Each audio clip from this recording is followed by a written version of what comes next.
London, 1863. The chandeliers of Ashford House cast their golden glow over the cream of London society. Ladies in silk gowns drifted across polished floors like exotic birds, while gentlemen in tailored evening wear exchanged pleasantries and business propositions in hushed tones. The annual Ashford Ball marked the pinnacle of the London season, an occasion where reputations were made, marriages arranged, and fortunes quietly negotiated. Lady Victoria Pembroke, the self-appointed guardian of societal propriety, stood near the entrance with her loyal circle of companions. Her sharp eyes missed nothing, especially not the sudden hush that fell over the gathering as the footman announced the next arrival. The Countess Rebecca Stewart. The announcement rippled through the ballroom. Heads turned, conversations halted, and fans fluttered with increased vigor. The woman who entered stood perfectly still for a moment, allowing the curious eyes of society to take her measure. Countess Rebecca Stewart was not what they expected. Her gown of deep burgundy silk was elegant but understated, lacking the ostentatious embellishments favored by those desperate to announce their wealth. Her raven hair was arranged in a sophisticated style that framed her face, a face that held a quiet dignity and an almost imperceptible sadness in her dark, expressive eyes. "A widow, I hear," whispered Lady Pembroke to her companions. "Recently returned from abroad, India perhaps, or was it the Americas?" "Neither," replied her companion, Mrs. Hawthorne. "I heard she was in Italy. Her late husband was the Earl of Westmoreland's second son. Died under mysterious circumstances, they say." How deliciously scandalous, Lady Pembroke's eyes narrowed. And yet she dares show her face at Ashford's ball. How very bold. Across the room, standing slightly apart from the crowd, was a man whose mere presence commanded attention. James Charlemont, the Duke of Harrington, observed the newcomer with calculated interest. At 34, the Duke had earned his reputation as London's most formidable bachelor. His dark hair and striking features had broken countless hearts, but it was his shrewd business acumen that had doubled his already substantial fortune and made him both feared and respected throughout England. "Who is she?" he asked his companion, Lord Edward Blackwood, without taking his eyes off the Countess. "Rebecca Stewart, widow of William Stewart, been abroad for nearly 3 years, returned to claim her late husband's estate in Berkshire." Edward provided the information with practiced efficiency. As the Duke's closest friend, he was accustomed to his sudden interests in beautiful women. "And what do we know of her character?" James continued, watching as Rebecca politely acknowledged Lady Ashford's welcome. "Very little. Keeps to herself. Declined most invitations until this one. The gossips have been working overtime, of course. Some say she fled England after her husband's death due to scandal. Others claim she was in mourning. No one seems to know the truth." A slight smile played at the corner of the Duke's mouth. "A mystery, then." "James," Edward's voice took on a warning tone, "she doesn't appear to be your usual type. There's something different about her." "Precisely what makes her interesting," James replied, straightening his cravat. "The season has been insufferably dull thus far." As Rebecca moved through the crowd, she felt the weight of scrutiny upon her. She had anticipated this, of course. 3 years away had not dulled her memory of London society's voracious appetite for novelty and scandal. She kept her chin lifted, her smile polite but reserved. The whispers followed her like shadows. "They say her husband gambled away their fortune before his death. I heard she has a child hidden away somewhere. My cousin swears she was seen in the company of an Italian count." Rebecca had learned to let such words wash over her like rain. None of these people knew her truth, and she intended to keep it that way. "Countess Stewart," a deep voice interrupted her thoughts. "May I have the honor of this dance?" She turned to find herself looking up at the Duke of Harrington. His reputation had preceded him even to the remote Italian village where she had sought refuge. Handsome, wealthy, and utterly merciless, both in business and in his dealings with women. His dark eyes held an intensity that unsettled her. "Your Grace," she curtsied slightly, "I'm afraid I must decline. I do not dance." Instead of appearing offended, a gleam of interest lit his eyes. "Not at all? Or merely not with me?" "Not at present," she clarified, maintaining her composure. "I have only recently returned to society." "All the more reason to announce your return properly," he countered smoothly. "One dance, Countess. Surely your period of mourning allows for that small pleasure." Rebecca studied him, recognizing the practiced charm that had undoubtedly swayed many women before her. "My mourning is my own affair, Your Grace, as are my pleasures." She offered a smile that didn't quite reach her eyes. "If you'll excuse me." She moved away, leaving the Duke staring after her with undisguised surprise and growing fascination. In all his years navigating the marriage market, few women had ever declined his invitations, and none had done so with such unapologetic directness. From across the room, Lady Elizabeth Harwick observed the exchange with interest. As Rebecca's childhood friend, and one of the few people who knew the true circumstances of her time abroad, she had worried about her friend's return to London. Seeing her hold her own against the notorious Duke offered some reassurance. "You've made quite an impression," Elizabeth murmured when Rebecca joined her by the refreshment table. "Turning down the Duke of Harrington is practically unheard of." Rebecca accepted a glass of champagne. "I didn't come to London to become another conquest in his collection." "Why did you come back?" Elizabeth asked gently. "Your letters were always vague. You could have stayed in Italy forever." Rebecca's gaze drifted toward the tall windows, where rain had begun to streak the glass. It was time. One cannot run forever, even when running feels safer than standing still. She took a small sip of champagne.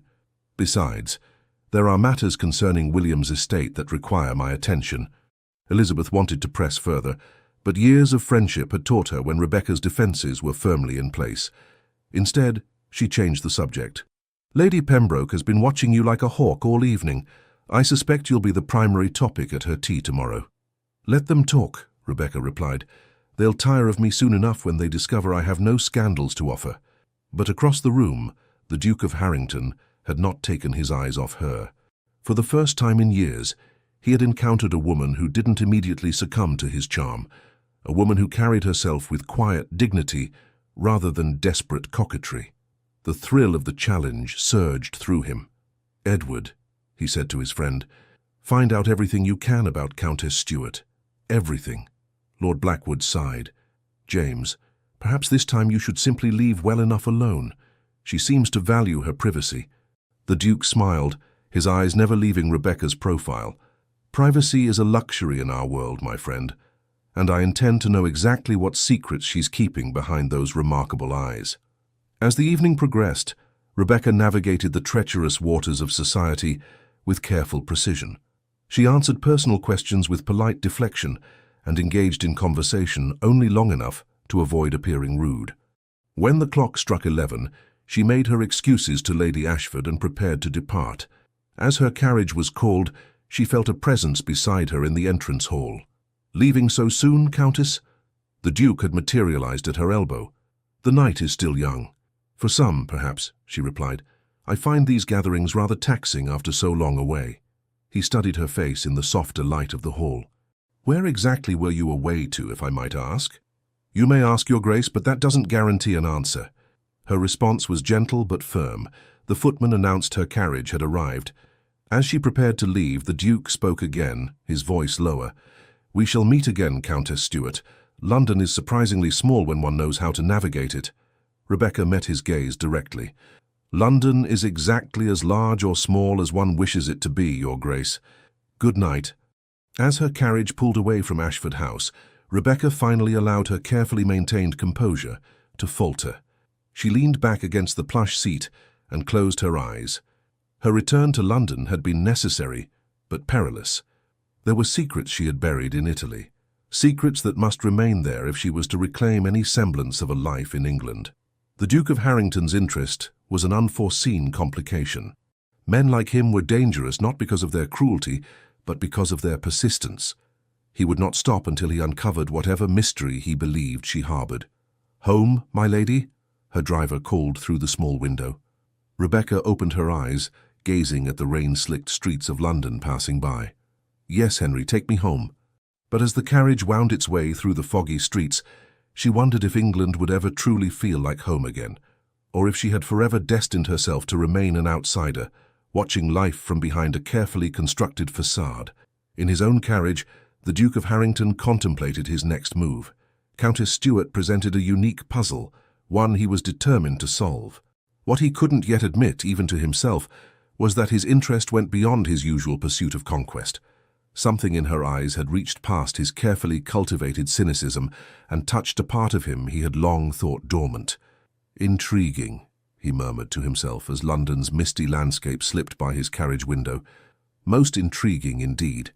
The morning after the Ashford ball dawned grey and damp, a typical London day that seemed to mirror Rebecca's mood.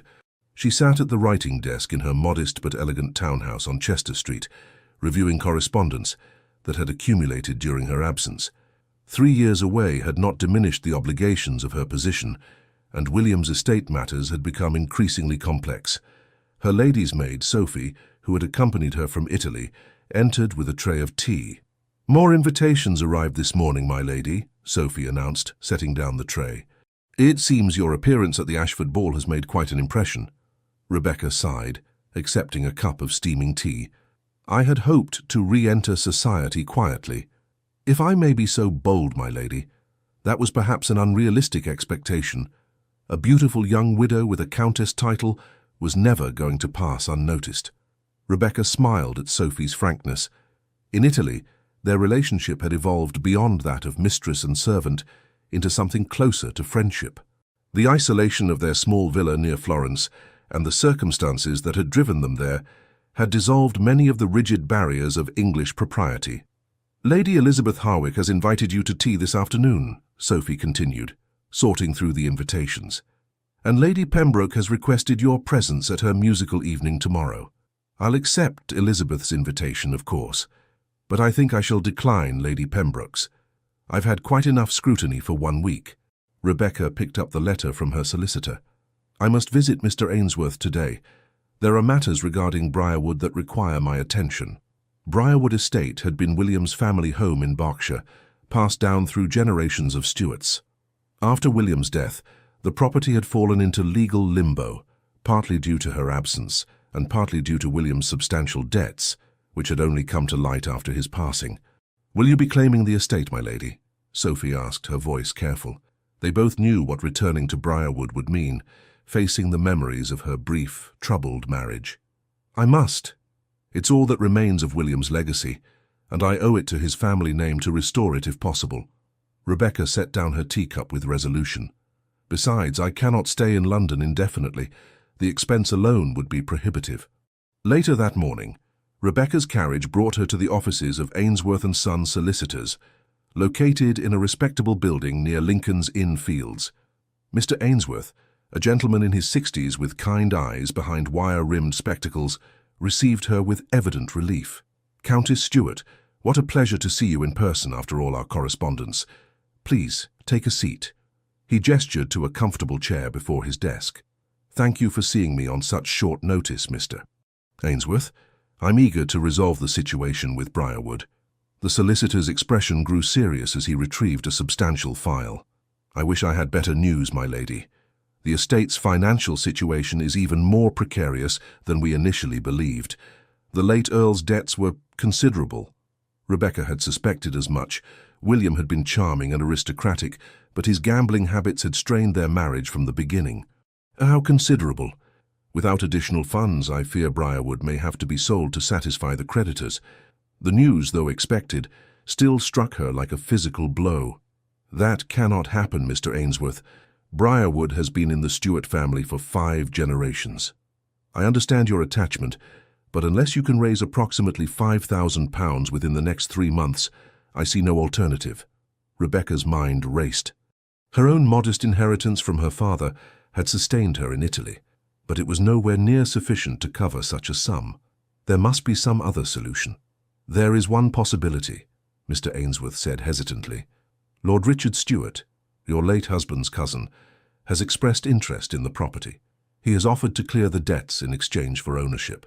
"Richard?" Rebecca's surprise was evident. William's cousin had shown little interest in family matters during William's lifetime. "Why would he want Briarwood now?"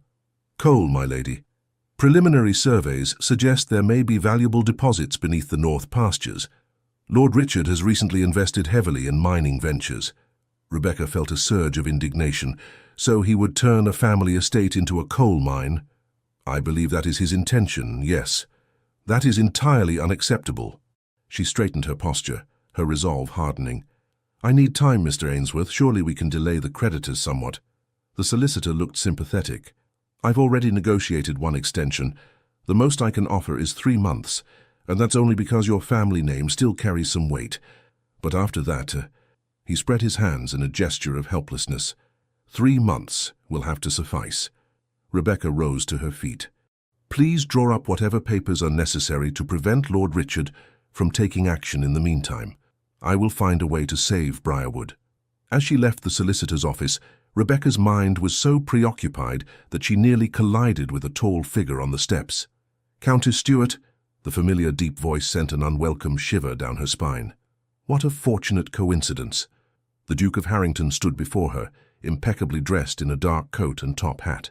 His expression suggested that their meeting was anything but coincidental. Your Grace, she acknowledged with a slight nod, I find it difficult to believe in such remarkable coincidences. A smile played at his lips. Perhaps fortunate planning would be more accurate. I happen to hear you had business in this part of town today. Rebecca's eyebrow arched. You're having me followed? Not followed, merely observed. London can be dangerous for a lady alone. I assure you, I've navigated far more perilous situations than London's legal district at midday. She attempted to step around him, but he moved slightly to block her path. I've been thinking about our conversation last night, he continued, undeterred. Or rather, our lack of proper conversation. I believe we started on the wrong footing. Did we? I thought I made my position quite clear. Indeed. Which is why I'm here to offer a truce. Allow me to escort you to Lady Elizabeth's tea this afternoon. Rebecca's surprise must have shown on her face, because his smile widened. Yes, I know of your invitation. Lady Elizabeth is my second cousin, though we rarely acknowledge the connection. How very thorough your observations are, she replied coolly. However, I must decline. I prefer to make my own way. The Duke studied her face, noting the tension around her eyes and the slight pallor of her complexion. You've received troubling news from your solicitor. It wasn't a question, and his perception unsettled her. My affairs are my own concern, Your Grace. Perhaps they're a concern we might share. His voice lowered. I have some experience with legal matters and substantial resources at my disposal. I could be of assistance. For a brief moment, Rebecca was tempted. £5,000 would be nothing to a man of his wealth. But she knew such help would come with expectations she was unwilling to meet. Thank you, but no. Good day, Your Grace. This time, when she moved to pass him, he stepped aside. You're an unusual woman, Countess Stuart, he called after her as she descended the steps. Most people in this city would jump at an offer of my assistance. Rebecca paused and looked back at him. Perhaps that explains why you find my refusal so intriguing. I imagine it happens rarely. She continued to her waiting carriage, feeling his eyes on her back. Once inside, she took a steadying breath. The Duke was dangerous, not just because of his reputation with women, but because he seemed to see through her carefully constructed facade. Such perception could lead to questions she couldn't afford to answer. Her driver turned toward Chester Street, but on impulse Rebecca called out, "Change of plans, Henry. Take me to Paxton's bookshop on Oxford Street first." If she was to find a solution to her financial troubles, she needed information.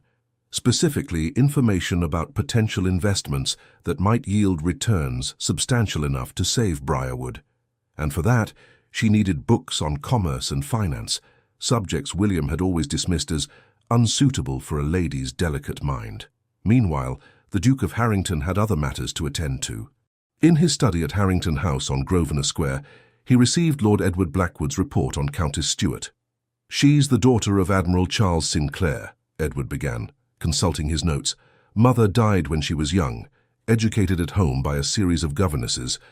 Married William Stuart at 19, apparently a love match, though some suggest her father encouraged it due to financial difficulties after his retirement from the Navy. James listened intently, pacing before the fireplace. And Stuart? What sort of man was he? Charming, well-liked, terrible with money, gambling debts primarily, died in a riding accident 3 years ago at their country estate. After which she immediately left England, James noted. Why Italy, specifically? Edward hesitated. That's where things become unclear. She has no known family connections there. She took only her lady's maid and lived very quietly in a small villa near Florence. Few visitors, minimal correspondence. Almost as if she were hiding, James mused. Or mourning, Edward countered. Not everyone processes grief publicly. What about her financial situation? Precarious. Stuart left significant debts. The estate in Berkshire, Briarwood, is apparently at risk of being sold to satisfy creditors. She has a modest income from her father, but nothing that would save the property. James stopped pacing, his expression thoughtful. Interesting. And her reputation?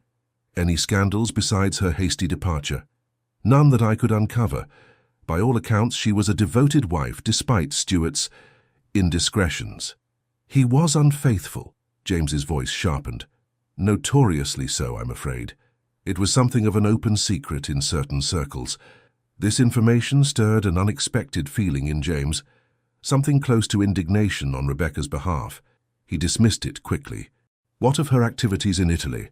Surely a young, beautiful widow didn't live like a nun for 3 years. Edward shifted uncomfortably. James, I must say, this level of investigation feels excessive even for you. The Countess seems to value her privacy. Privacy often conceals secrets, Edward, and secrets are valuable in our world. James poured 2 glasses of brandy, handing one to his friend. Besides, my interest is purely academic. Nothing about your interest in women is academic, Edward replied dryly, accepting the drink. You're hunting, as you always do. I merely suggest that this particular prey might deserve to be left in peace. James smiled thinly. Your concern for the Countess is touching, but I assure you my intentions are honorable. Your intentions are never honorable where beautiful women are concerned. Perhaps it's time for that to change. The words surprised James almost as much as they did Edward, who nearly choked on his brandy. Good heavens, Edward exclaimed. Don't tell me one brief encounter has you contemplating reformation. James laughed, though it didn't quite reach his eyes. Hardly, but she presents a unique challenge, and I find myself curious about what lies beneath that composed exterior. Be careful, my friend. Some mysteries are better left unsolved. As the afternoon progressed, Rebecca found herself at Elizabeth's elegant home in Belgravia, where a small gathering of ladies had assembled for tea. To her relief, Lady Pembroke was absent, though several of her closest associates were present, their eyes following Rebecca's every move. You look exhausted, Elizabeth murmured as she poured tea for her friend. Was your meeting with the solicitor that dreadful? Worse than I anticipated, Rebecca admitted quietly. Briarwood may be lost unless I can raise a substantial sum within 3 months. Elizabeth's expression grew concerned. How substantial? £5,000. Oh, Rebecca, Elizabeth set down the teapot. That's significant. Indeed. And to complicate matters, William's cousin Richard is circling like a vulture. He wants to turn Briarwood into a coal mine. Elizabeth's nose wrinkled in distaste. That odious man. I remember him from your wedding. He spent the entire time complaining about the quality of the champagne while drinking excessive amounts of it. Despite her troubles, Rebecca smiled at the accurate description. The very same. I cannot allow him to destroy William's home, Elizabeth. Whatever our marriage became, I owe his family legacy more respect than that. Perhaps you could find an investor, Elizabeth suggested. Someone who might advance the money in exchange for a share in the estate's future profits. That was my thought as well. I've purchased several books on finance and investment opportunities. There must be some venture that could yield sufficient returns in time. Elizabeth hesitated, then leaned closer. There is another option, though I hesitate to suggest it. At this point, I'm open to any possibility. Marriage, Elizabeth said simply. There are several eligible gentlemen who would consider £5,000 a small price for a countess of your beauty and breeding. Rebecca's teacup clattered against its saucer. I have no intention of marrying again, Elizabeth. Not for money, not for security, not for anything. The vehemence in her voice caused several nearby ladies to glance in their direction. Elizabeth lowered her voice further. I understand why you feel that way after William, but not all men are like him. Perhaps not, but I've had quite enough of placing my fate in a man's hands. Rebecca composed herself. Besides, who would want a wife with my complicated history? You underestimate your appeal, Elizabeth replied. Half the gentlemen at the Ashford ball couldn't take their eyes off you, including the Duke of Harrington. At the mention of the Duke, Rebecca's expression closed. That man is the last person I would ever consider. His reputation with women is certainly problematic, Elizabeth conceded, but he is obscenely wealthy, and by all accounts, brilliant in business matters. He's also arrogant, presumptuous, and entirely too used to getting his own way. Rebecca set down her cup with finality. No, Elizabeth, I will find another solution. As if summoned by their conversation, a commotion at the entrance to the drawing room announced a new arrival. The Duke of Harrington strode in, commanding the attention of every lady present. He made a beeline for Elizabeth, bowing gracefully. "Cousin Elizabeth, forgive the intrusion. I was passing by and thought I might pay my respects." Elizabeth's surprise was evident. "Cousin James, what an unexpected pleasure. You haven't graced my humble gatherings in— Has it been 2 years?" "An oversight I deeply regret," he replied smoothly, his eyes finding Rebecca. "Especially when you host such distinguished guests. Countess Stuart, we meet again." Rebecca inclined her head slightly. "Your Grace, what a remarkable coincidence. The second today." The spark of amusement in his eyes confirmed her suspicion that nothing about his appearance was coincidental. "May I join you, ladies?" Without waiting for an answer, he seated himself in the vacant chair beside Rebecca. Elizabeth, clearly torn between amusement and concern for her friend, excused herself to attend to her other guests, leaving Rebecca alone with the Duke. "You're being terribly obvious, Your Grace," Rebecca said quietly, her eyes on the gathering rather than on him. "Am I? How refreshing. I typically pride myself on subtlety. What do you want?" She turned to face him directly, keeping her voice low. "Because this persistent attention is becoming tiresome." Instead of taking offense, he smiled. "Direct and honest. I appreciate that quality. Very well, I'll be equally direct. I want to know you, Countess Stuart. The real you, not the carefully composed facade you present to society." His frankness caught her off guard. "Why?" "Because you intrigue me. You're not like the other women in our circle. You don't simper, you don't flirt, you don't angle for attention or advantage. It's, refreshing. Perhaps I simply have no interest in the games of the ton." "Precisely. And that makes you the most interesting person in London at present." He leaned slightly closer. "I also suspect you're in trouble and could use an ally." Rebecca stiffened. "As I told you earlier, my troubles are my own. Briarwood is in jeopardy," he stated bluntly. "You need £5,000 to save it from William's creditors and his cousin's mining ambitions." She stared at him, shock momentarily breaking through her composure. "How could you possibly know that?" "I make it my business to know things, Countess. Information is power in our world." His voice softened slightly. "I could help you." "In exchange for what?" Rebecca's tone was icy. "Nothing inappropriate, I assure you. Merely your company. Dinner, perhaps. Conversation. A chance to know the woman behind the mystery. And if that doesn't satisfy you, what then?" The Duke's expression grew serious. "Contrary to what you may have heard, I'm not in the habit of forcing my attentions where they're not welcomed. I'm proposing a business arrangement, nothing more. Unless, of course, you desire something more." Rebecca nearly laughed at his audacity. "You are remarkably sure of your appeal, Your Grace." "Not at all. I'm merely offering options." He glanced around the room, noting the curious eyes upon them. "You need a solution, and quickly. I can provide it, with no strings attached beyond the pleasure of your company." The offer was tempting, dangerously so. But Rebecca had learned the hard way that men's promises often came with hidden costs. "I appreciate your generous offer, but I must decline." For the first time, genuine surprise crossed the Duke's features. "For you would rather lose Briarwood than accept my help. That seems an excessive price for pride." "It isn't pride, Your Grace, it's experience."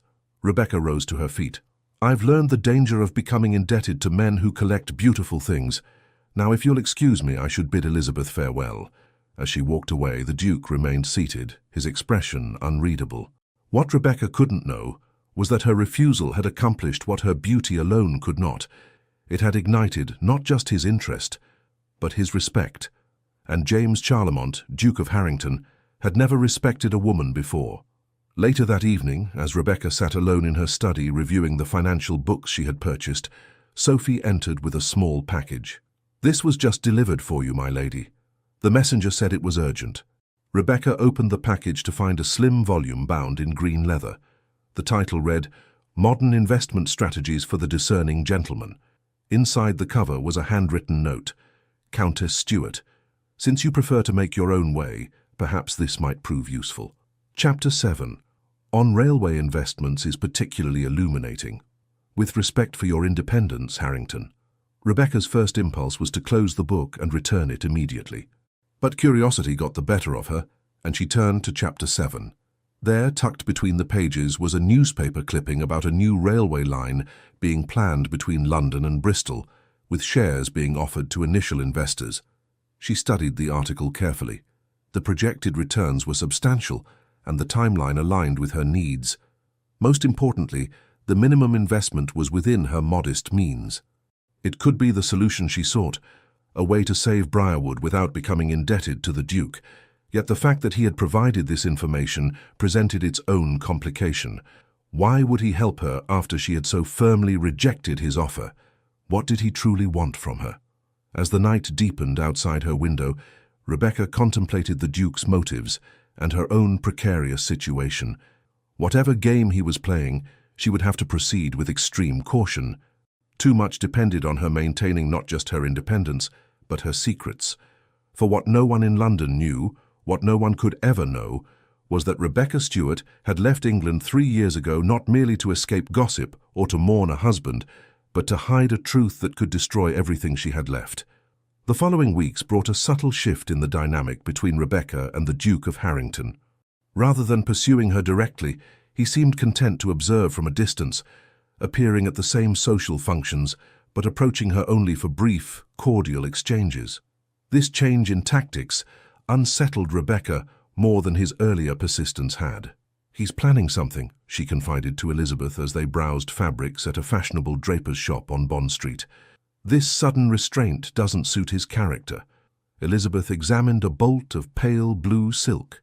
"Perhaps he's simply respecting your wishes. Even James must occasionally behave like a gentleman.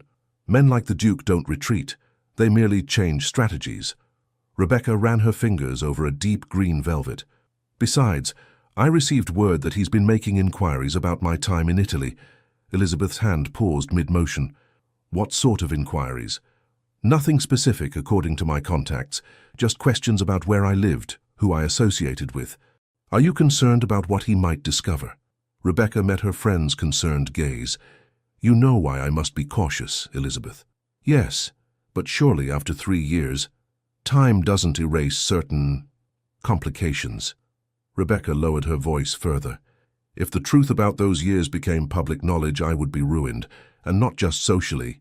Elizabeth squeezed her hand reassuringly.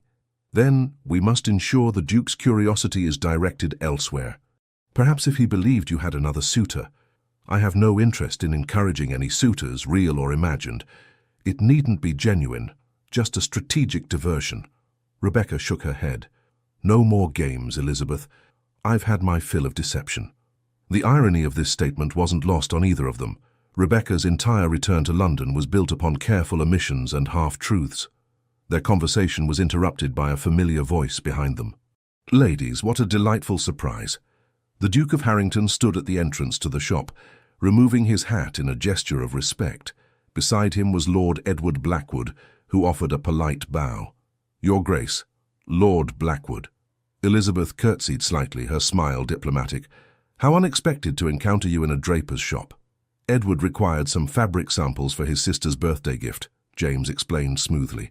"I merely offered my company and aesthetic judgment." Lord Blackwood rolled his eyes good-naturedly. "His aesthetic judgment consists of declaring everything either acceptable or insufficient, with no further elaboration." Rebecca couldn't help but smile at this frank assessment, which seemed to please the Duke immensely. "Countess Stuart," he addressed her directly, "I trust you found the material I sent you informative." "Indeed, Your Grace, though I confess to some confusion about your motives in providing it." His expression revealed nothing. "Must I have ulterior motives to offer assistance to a lady in need?" "Based on your reputation, yes." Instead of taking offense, he laughed, a genuine sound that momentarily transformed his face, revealing a glimpse of a less guarded man. "Fair assessment, but perhaps my reputation, like many in London, has been somewhat exaggerated." "Or perhaps," she countered, You're simply more subtle in your methods than others. The shopkeeper approached, eager to serve such distinguished customers, and the conversation shifted to more neutral topics. As they prepared to leave, the Duke addressed Rebecca again. "I understand you've been investigating railway investments." She stiffened slightly. "Your network of informants is impressively thorough." "Not informants. I happen to sit on the board of the London and Bristol Railway Company." His voice held no smugness, merely statement of fact. "Their offices noted your inquiry about share purchases." "I see." Rebecca maintained her composure despite her discomfort at how easily he accessed information about her activities. "If you're serious about investing, I could arrange a private meeting with the chief engineer. He could provide insights not available in the public prospectus." Rebecca studied his face, searching for signs of manipulation or hidden agenda. She found none, only what appeared to be genuine offer of assistance. "Why would you help me when I've consistently rebuffed your advances?" she asked directly. Something shifted in his expression, a brief vulnerability quickly masked. "Perhaps I'm attempting to demonstrate that not all men have ulterior motives." "A noble sentiment, but somewhat contradicted by your reputation." "Reputations, as I said, can be misleading." He glanced at Elizabeth and Lord Blackwood, who had discreetly moved away to give them privacy. The meeting would be entirely professional. "You're free to bring Lady Elizabeth as a companion, if that would make you more comfortable." Rebecca considered the offer. The railway investment represented her best hope of saving Briarwood, and insider information could prove invaluable. Yet accepting his help meant forming a connection she had been determined to avoid. "I'll consider it," she finally said. "You may send the details to my residence on Chester Street." His smile held genuine pleasure. "Excellent. I shall arrange it for tomorrow afternoon if that suits you." After the gentleman departed, Elizabeth hurried back to Rebecca's side. "What did he say to put that expression on your face?" "He's offered to arrange a meeting with the chief engineer of the railway company." "And you accepted?" Elizabeth's surprise was evident. "I said I would consider it." Rebecca gathered her purchases, her mind racing. "Which I am. Logically, it's an opportunity I would be foolish to refuse." "But you're concerned about his motivations." "Constantly," Rebecca sighed. "Yet I cannot deny that his assistance thus far has been genuinely helpful, with no apparent expectations." "Most unusual for James," Elizabeth mused as they exited the shop. "In all the years I've known him, I've never seen him pursue a woman with such restraint." "Perhaps that's precisely what concerns me," Rebecca admitted. "This deviation from his established pattern suggests something different in his intentions, and different is unpredictable." The following afternoon found Rebecca and Elizabeth in the modest but respectable offices of the London and Bristol Railway Company. The chief engineer, Mr. Harrison, a practical man in his 50s with intelligent eyes and ink-stained fingers, had laid out detailed maps and financial projections for their review. "The Duke mentioned you were interested in becoming an investor, Countess Stewart," he said, pointing to a section of the route map. "We've secured most of the necessary land rights, and construction begins next month on the first section. Initial investors stand to realize a 15% return within the first year, potentially doubling their investment by completion." Rebecca studied the documents carefully. "And what are the primary risks?" Mr. Harrison looked impressed by the question. "Weather delays, primarily. Also, negotiations are still ongoing for some land parcels near Bristol, but we've built contingencies into both the timeline and budget." For the next hour, Rebecca asked detailed questions about every aspect of the project, questions that clearly surprised the engineer with their technical precision and business acumen. Elizabeth watched with quiet pride as her friend demonstrated knowledge that would have been considered inappropriate for a woman of their social standing just a few years earlier. As they concluded their meeting, the door opened and the Duke of Harrington entered. "I hope I'm not interrupting," he said, though his timing suggested the opposite. "I merely wanted to ensure that Mr. Harrison had provided all the necessary information. The Countess has a remarkably thorough understanding of railway finance for a lady," Mr. Harrison commented, gathering his papers. "Your Grace didn't mention she was so well versed in business matters." "The Countess continually surprises," James replied, his eyes on Rebecca. "That's what makes her exceptional." After the engineer excused himself, the Duke turned to the ladies. "I trust the meeting was informative." "Extremely," Rebecca acknowledged. Thank you for arranging it. Have you decided whether to invest? I believe I shall. The potential returns align with my requirements and the risks seem manageable. Excellent. He hesitated, then continued. I wondered if you ladies might join me for tea. My carriage is waiting, and there's a matter I'd like to discuss with you, Countess. Elizabeth glanced at Rebecca, who gave a slight nod. That would be acceptable, Your Grace. Instead of a public tea room, the Duke's carriage brought them to Harrington House, his imposing mansion on Grosvenor Square. The ladies were shown to an elegant sitting room overlooking manicured gardens, where a tea service awaited them. I hope you don't mind the privacy, James said as a footman poured the tea. What I wish to discuss is somewhat delicate. Rebecca's guard immediately rose. I cannot imagine what delicate matters we might need to discuss, Your Grace. He waited until the footman had exited before responding. It concerns Lord Richard Stuart. The mention of William's cousin caused Rebecca to set down her teacup. What about him? He's been making inquiries about your financial situation. Rather pointed ones. Elizabeth frowned. How do you know this? Lord Richard approached one of my business associates seeking capital for his mining venture. He was quite specific about his plans for Briarwood once he acquires it, which he seems confident will happen within 3 months. Rebecca's stomach tightened. His confidence is premature. Perhaps. But he mentioned something curious. The Duke's eyes held Rebecca's. He suggested there might be irregularities in your husband's will that could expedite his claim. That's absurd, Rebecca said, though her voice lacked conviction. William's will was properly executed and witnessed. So I would assume. However, Lord Richard implied that certain facts about your departure from England might invalidate your inheritance rights. The blood drained from Rebecca's face. Elizabeth immediately reached for her friend's hand. What exactly did he say? Elizabeth demanded. The Duke's expression softened. Nothing specific, but his insinuations were troubling enough that I felt you should be warned, Countess. Rebecca composed herself with visible effort. Thank you for bringing this to my attention. I shall inform my solicitor immediately. If I may, James leaned forward slightly, whatever Richard believes he knows, or thinks he knows, I could help you counter it. My influence in certain circles could ensure that any rumors he attempts to spread are discredited. The offer hung in the air between them. Rebecca felt trapped between the threat Lord Richard posed and the unknown consequences of accepting the Duke's help. Why? She finally asked. Why involve yourself in my troubles? What do you gain? For a moment, James seemed genuinely at a loss for words, an unusual state for a man known for his verbal facility. I'm not entirely certain, he admitted with surprising candor. Initially, I confess it was curiosity, then challenge, but now... He paused. Now I find myself concerned for your welfare in a way that exceeds mere interest or amusement. The honesty in his voice was disarming. Rebecca exchanged a glance with Elizabeth, who gave an almost imperceptible nod of encouragement. I appreciate your concern, Your Grace, but I've learned through bitter experience that accepting help often comes with unexpected costs.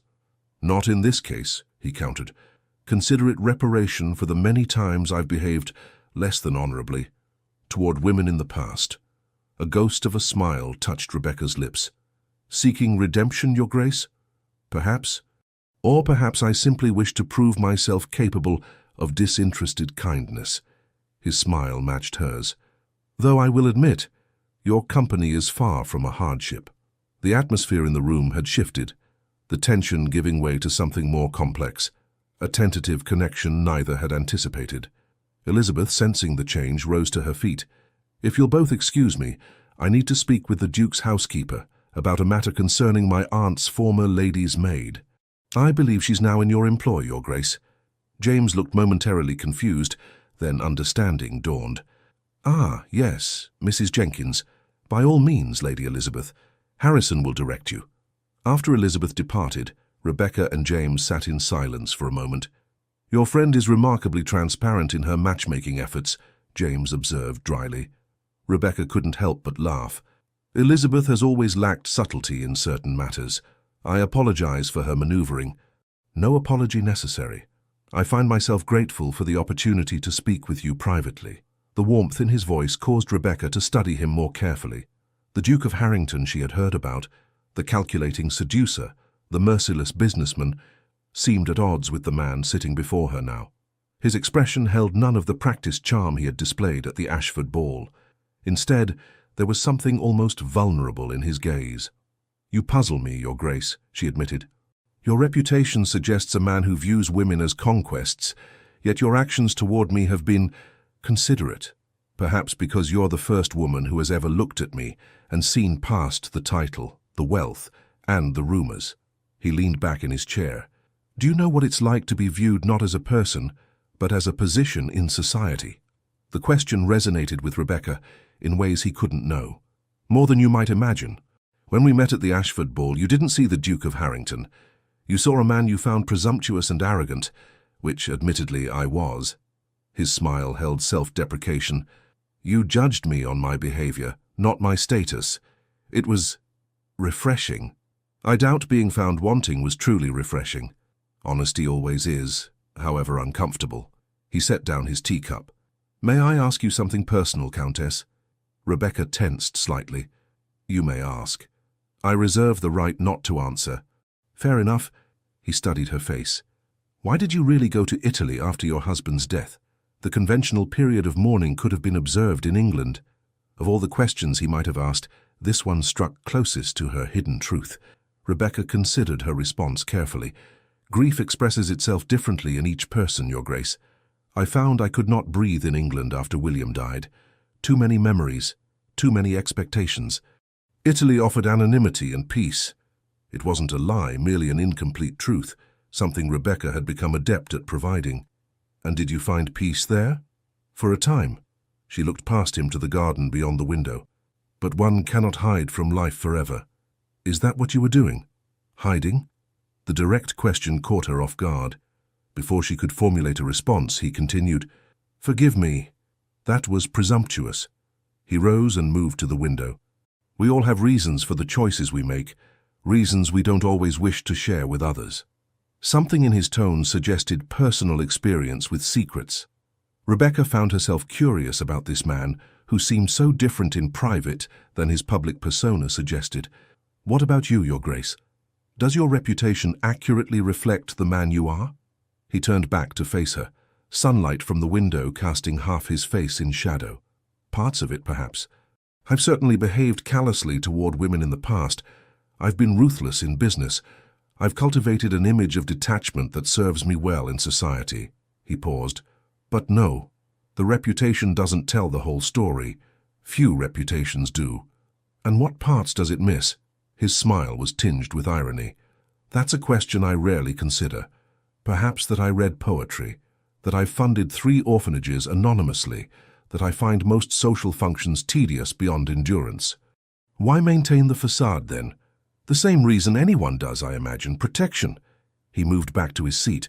"The world is kinder to those who meet its expectations, even if those expectations are unflattering."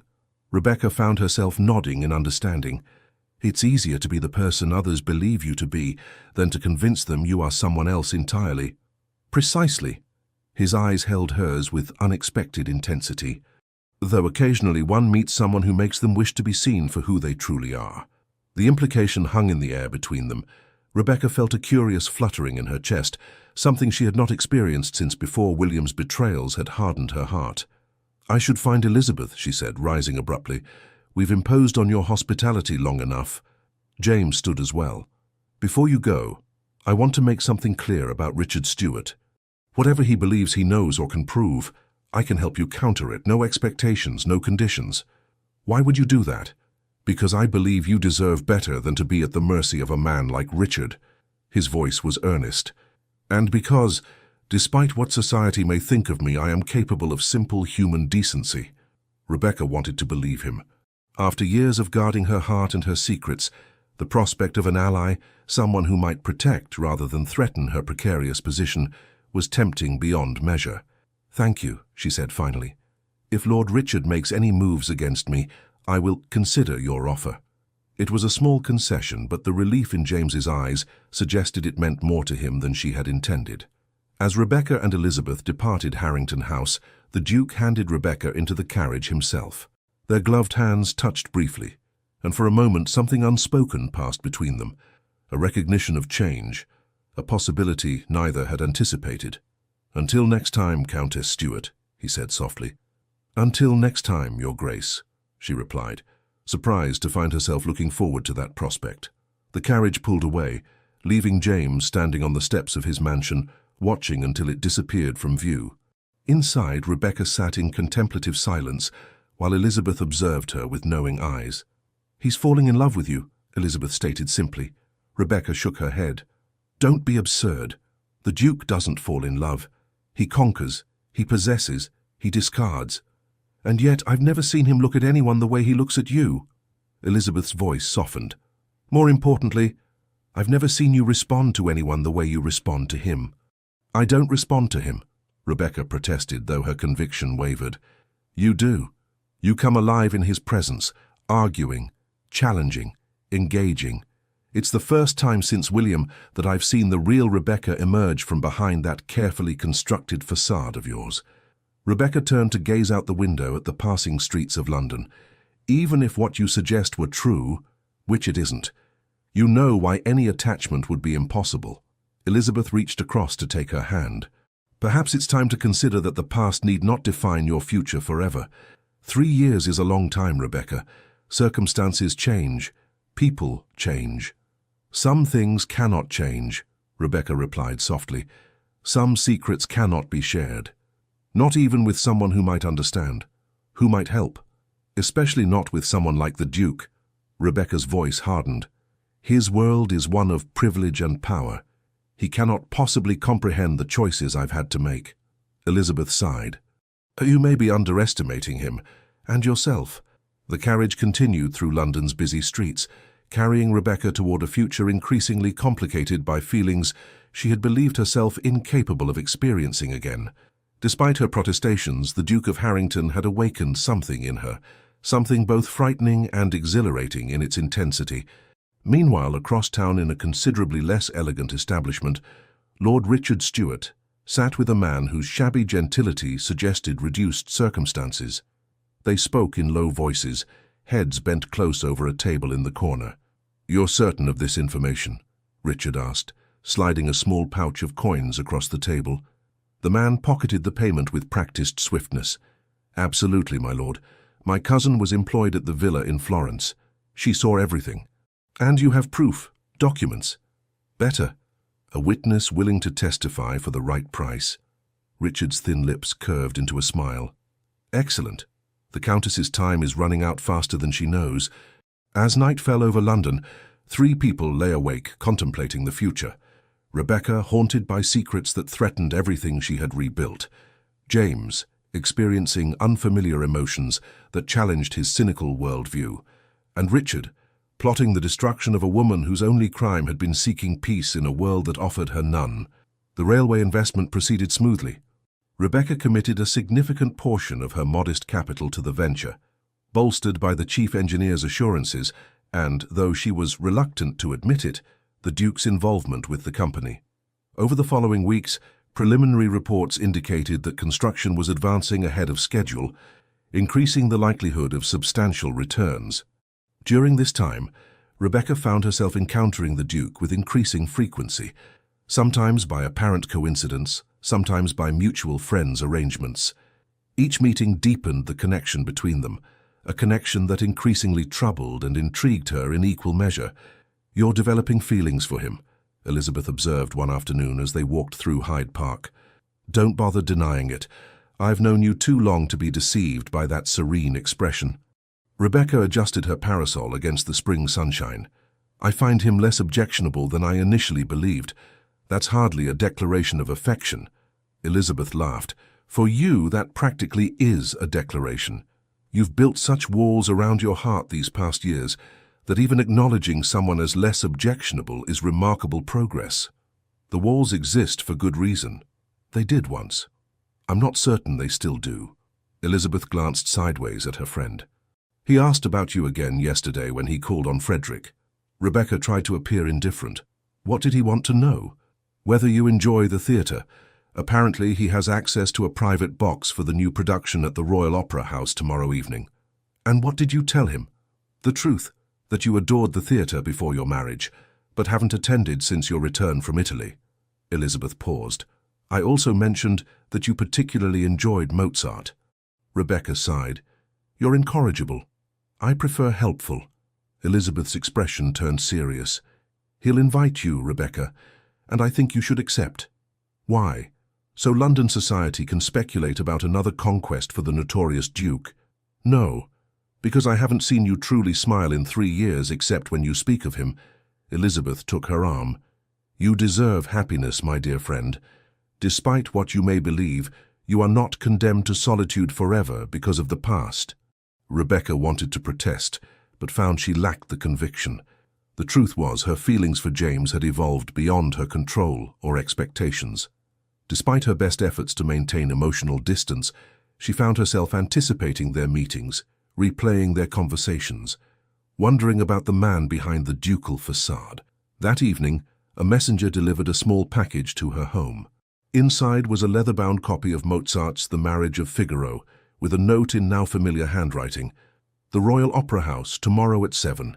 I'll send my carriage if you wish to attend. No expectations beyond the pleasure of your company and the beauty of Mozart. Yours, James. The use of his given name rather than his title struck Rebecca as significant, an invitation to greater intimacy that both alarmed and thrilled her. Sophie found her staring at the note long after she should have retired for the evening. A pleasant message, my lady, the maid inquired, preparing Rebecca's nightclothes. An invitation to the opera, Rebecca replied absently. From the Duke of Harrington. Sophie paused. Will you accept? I shouldn't. That doesn't answer my question. Sophie's tone held the familiarity born of their years together in Italy, where conventional mistress-servant boundaries had blurred. Rebecca looked up at her faithful companion. What would you do, Sophie? I think, my lady, after everything you've endured, you deserve an evening of beauty and pleasure without guilt or fear. Sophie began brushing out Rebecca's dark hair. The Duke seems genuinely taken with you. Is it so impossible that his interest might be honourable? Based on his history, yes. Yet even as she said it, Rebecca knew she was being unfair.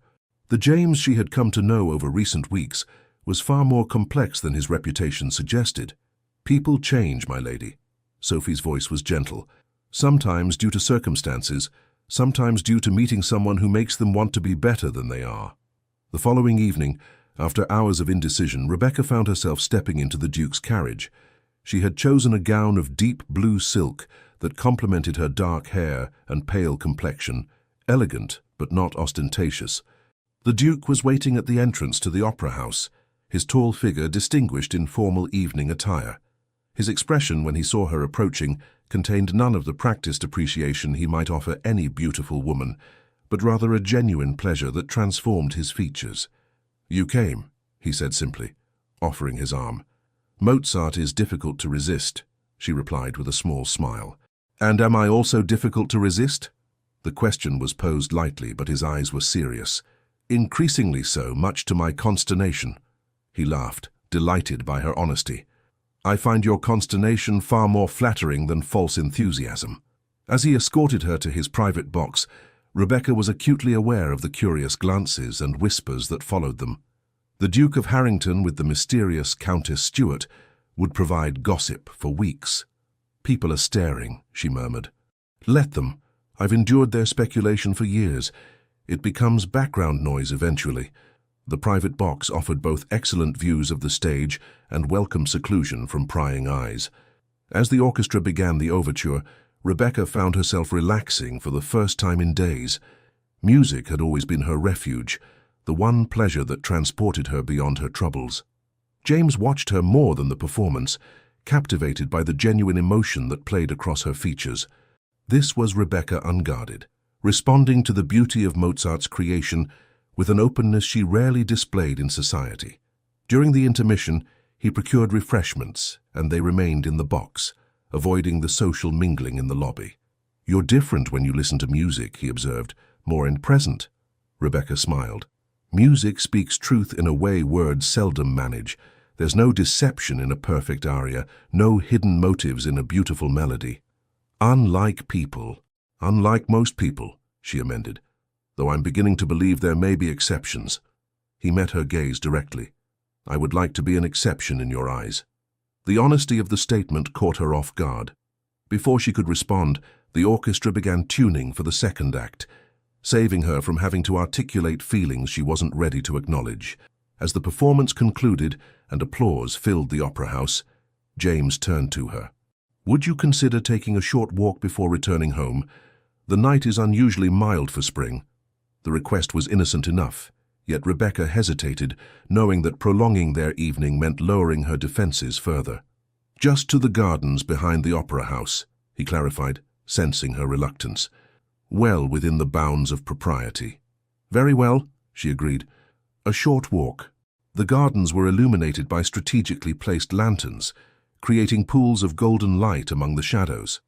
A few other patrons strolled the pathways, providing the minimum chaperonage required by society's standards while allowing private conversation. "Thank you for joining me tonight," James said as they walked. "I've attended countless performances in that box, but never truly enjoyed one until seeing it through your eyes. You're a flatterer, Your Grace." "James," he corrected gently, "and it's not flattery if it's true." They paused beside a small fountain whose waters caught the moonlight in silver ripples. "May I ask you something personal?" he ventured.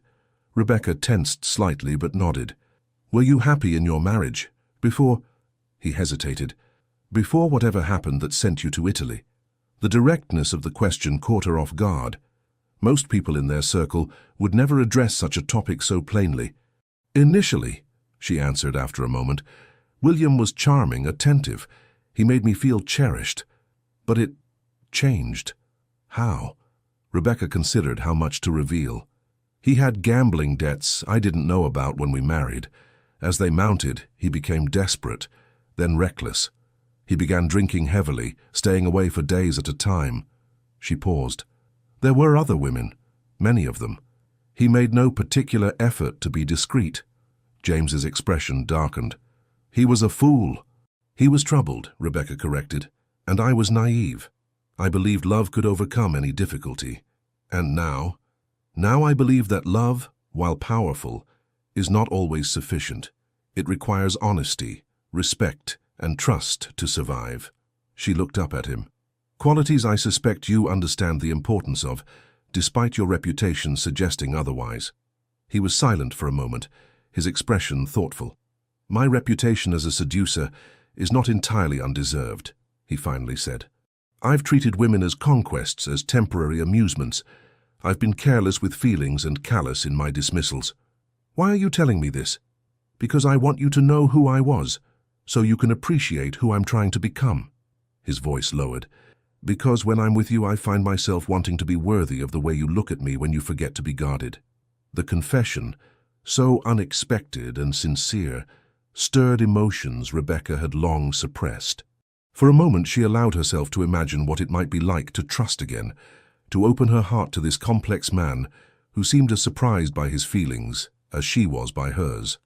"James," she began, but was interrupted by a voice calling her name. "Countess Stuart, what a delightful surprise." Lord Richard Stuart approached from the main path, his thin smile failing to reach his cold eyes.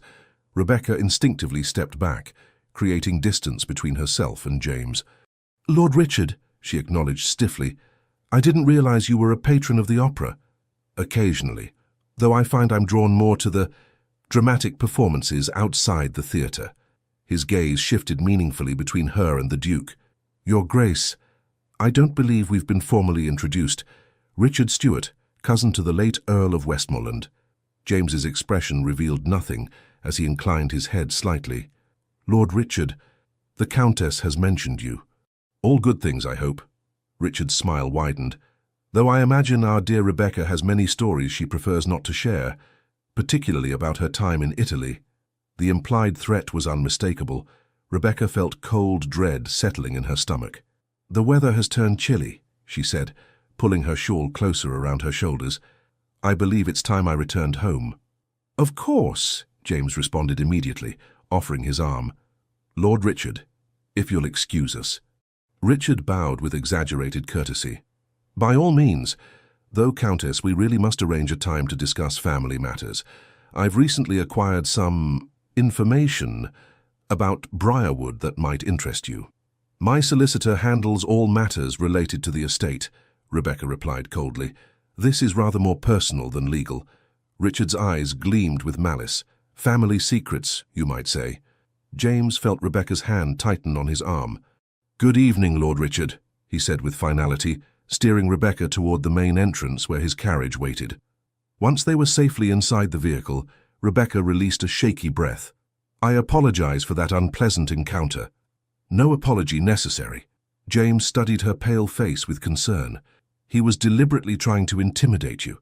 May I ask why?" Rebecca turned to look out the window, unwilling to meet his eyes. "As I mentioned before, he wants Briarwood. He believes he has a stronger claim to it than I do." "Based on what?" "Legal technicalities, I assume." The lie tasted bitter on her tongue. James was silent for a moment. "Rebecca," he said finally, using her given name for the first time aloud, "I cannot help you if you won't trust me with the truth." She turned back to face him, her expression pained. "Some truths are too dangerous to share, even with those we care for." The admission of care hung between them, significant despite the circumstances. "There is nothing you could tell me that would change how I feel about you," he said quietly, "and nothing that would make me betray your confidence." For a brief, terrifying moment, Rebecca considered telling him everything. About William's final days, about her flight to Italy, about the secret she had guarded for 3 long years. The impulse was so strong she had to press her lips together to keep the words from spilling out. "I can't," she whispered. "Please understand." James took her hand gently. "Then know this. Whatever Richard thinks he knows or can prove, he will have to go through me to use it against you. I may not know your secret, but I will protect it as if it were my own." The promise, delivered with such conviction, brought unexpected tears to Rebecca's eyes. She had been alone with her burden for so long that the prospect of having an ally, even one who didn't know what he was defending, was overwhelming. "Thank you," she managed, her voice barely audible. They rode in silence for the remainder of the journey, hands still joined, each lost in thoughts of what had been said and what remained unspoken. When the carriage stopped at her townhouse, James escorted her to the door. "Despite Lord Richard's interruption, I hope you enjoyed the evening," he said. "I did." Rebecca found herself reluctant to part from him. The opera was magnificent, as was the company. His eyes held hers for a long moment. "May I call on you tomorrow? Perhaps a drive in the park if the weather permits." The proper response would be to decline, to retreat behind the walls she had built so carefully. But something in her rebelled against caution, against the loneliness that had been her companion for too long. "Yes," she said simply, "I would like that." His smile was like sunrise breaking through clouds. "Until tomorrow, then." He raised her gloved hand to his lips briefly, then returned to his carriage. Rebecca watched until it disappeared around the corner, her mind and heart in turmoil. Inside, Sophie was waiting to help her undress. "How was the opera, my lady?" "Beautiful," Rebecca replied absently, her thoughts elsewhere. "And the Duke?" Rebecca met her maid's knowing gaze in the mirror. "Unexpected, Sophie, in every possible way." As she prepared for bed, Rebecca knew she had reached a crossroads. Her feelings for James had grown beyond her ability to deny or control them. Yet her secret stood between them like an invisible wall, a wall that would crumble to dust if Richard Stewart had his way. The question that haunted her as she drifted into uneasy sleep was whether James's professed feelings would survive the revelation of her past. For the first time in years, Rebecca found herself hoping, against all experience and reason, that love might indeed be stronger than deception, stronger even than the truth she had fled to Italy to hide. The following days brought a subtle shift in Rebecca's relationship with James. Their drive in the park led to tea at Lady Elizabeth's home, which led to attendance at a small musical evening, which led to a private tour of his extensive library at Harrington House. Each encounter deepened their connection, drawing them into a closeness that both exhilarated and frightened Rebecca. London society observed this developing attachment with avid interest. The notorious Duke of Harrington, pursuing a mysterious widow with apparent seriousness, provided fodder for endless speculation. "They say he's completely transformed," Lady Pembroke informed her circle of gossips over tea. "No other women, no gambling, scarcely any time at his club. It's most unnatural." Perhaps he's finally met his match, suggested Mrs. Hawthorne, though what he sees in her is beyond my comprehension. A widow with questionable connections and a failing estate hardly seems suitable for a duke. There must be something extraordinary about her we don't perceive, mused another lady. Or perhaps it's merely a more elaborate game than his usual pursuits. These rumors inevitably reached Rebecca, who tried to dismiss them, but found herself increasingly troubled by the public nature of their relationship. When James called upon her one afternoon in early May, she expressed her concerns. "People are talking, James." She paced the small drawing room of her townhouse. "Your reputation makes their assumptions particularly unsavory." He watched her from his seat by the window. "Does it matter what they think?" "Of course it matters. My position in society is already precarious. I cannot afford scandal." "Then give them something else to talk about," he suggested, his expression thoughtful. "Something that would silence the worst of the speculation." Rebecca paused in her pacing. "What do you mean?" James rose and crossed to stand before her.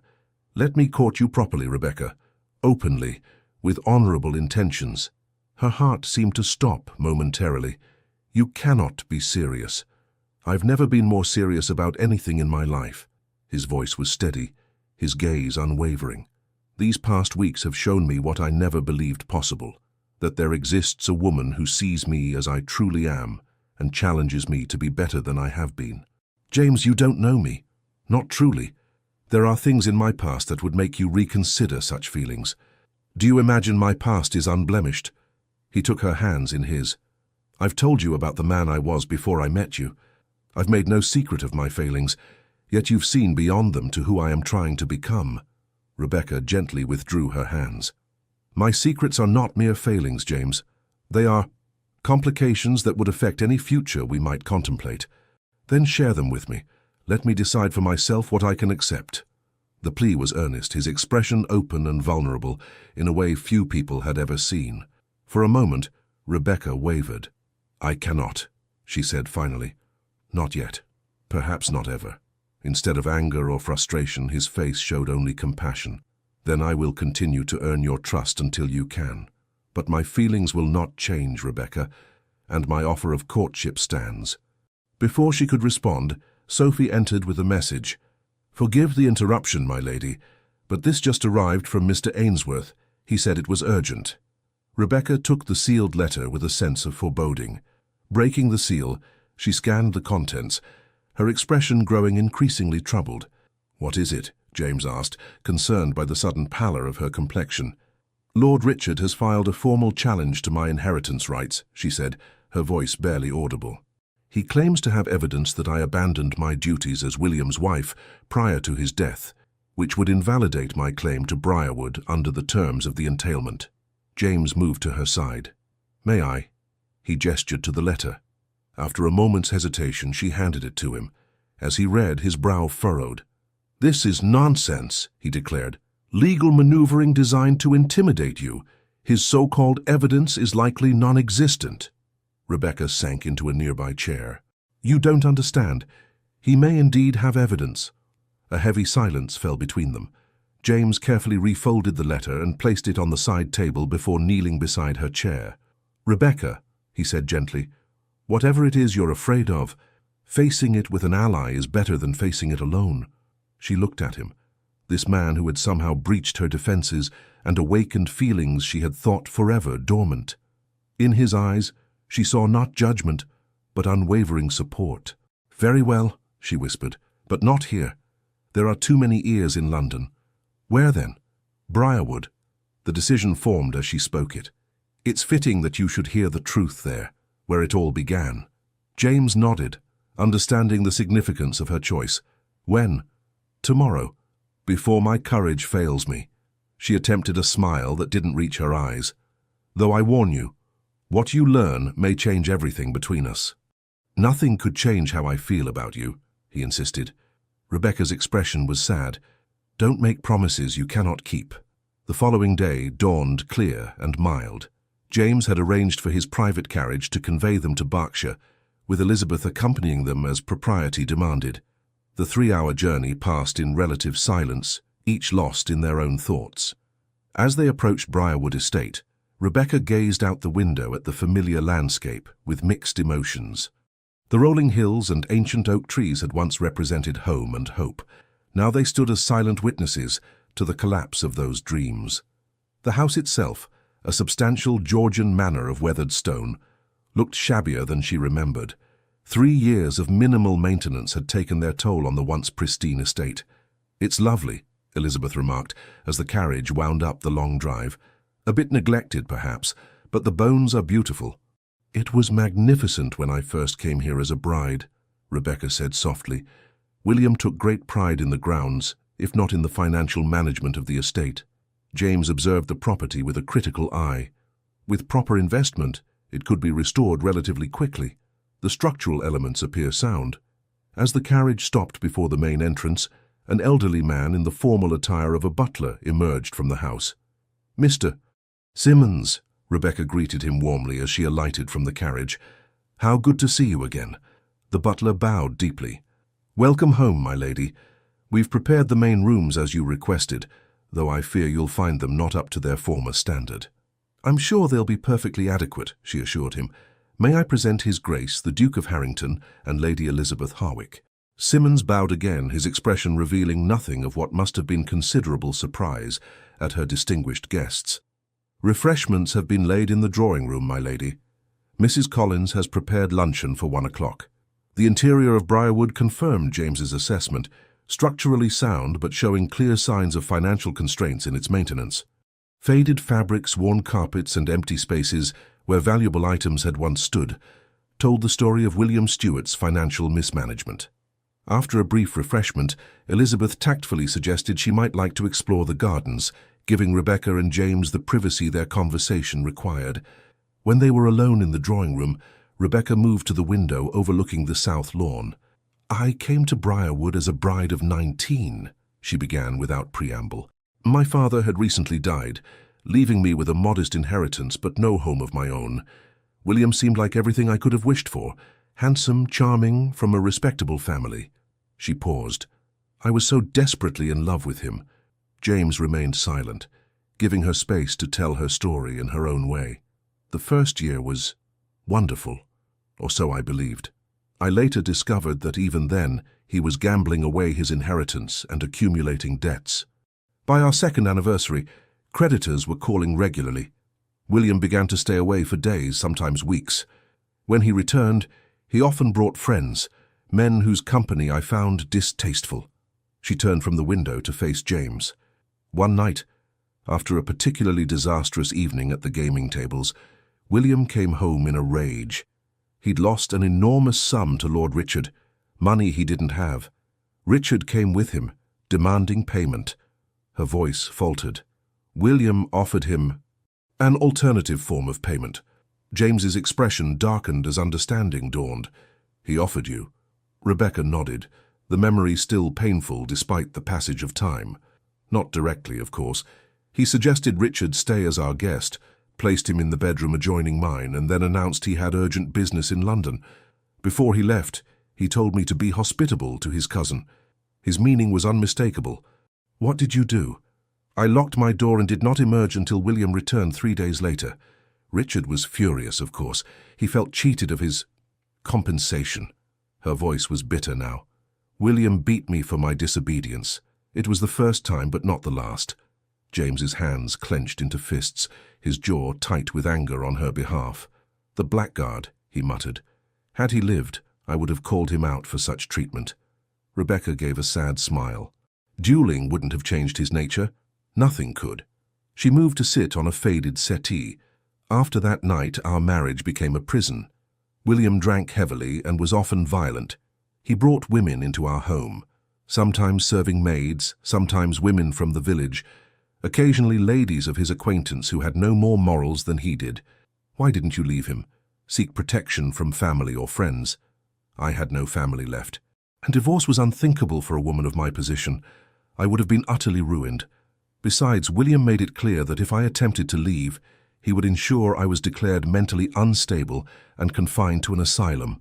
She met James's gaze directly. "So I endured, until one night when endurance became impossible. This was it, the moment of truth she had dreaded and postponed. Rebecca took a deep breath. William had lost heavily again. He returned home drunk and in a vicious temper.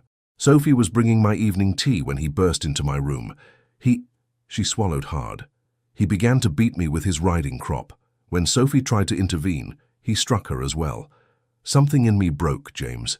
Years of fear and humiliation culminated in that moment. I grabbed a heavy silver candlestick from my dressing table and struck him. James's expression was grim, but not judgmental.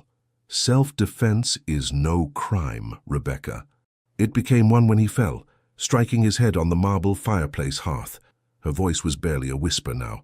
He died instantly. The silence that followed her confession seemed to stretch endlessly.